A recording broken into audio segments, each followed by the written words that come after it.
be talking about screenwriting. This is my first video in our low budget series. The thing I would say is, when you're sitting down to write your script, know what your vision is for that project. For example, this is the film I know for sure I just want to go out and make. I don't want to be restricted by money.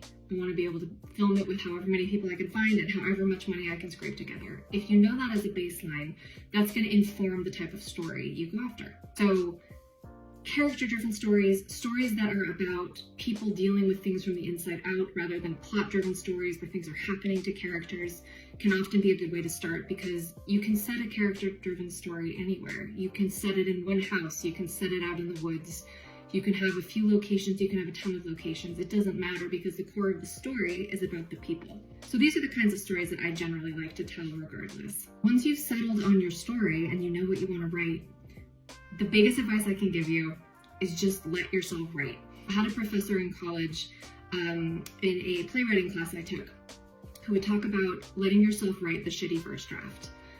So many writers stop themselves because they know it's not where they want it to be. They'll stop, they'll delete, they'll go back, and it can be so restrictive to just getting the words on the page.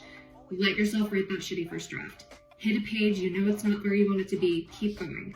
Once you hit the end of the script, then it's time to go back and start editing. If you self-edit too much when you get started, you'll stop yourself from ever getting going. So, just write.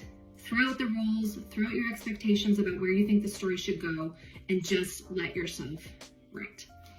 For me, and other writers would tell you that they live and die by outlines, I don't like writing with outlines. I find them restrictive because I have discovered so many things in my stories just by letting myself write and free write and not quite know where things are going.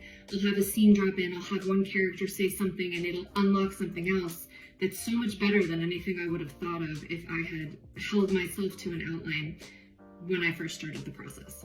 So, let yourself write, get that first draft out, uncover things, see what happens. The other thing I would say is trust yourself.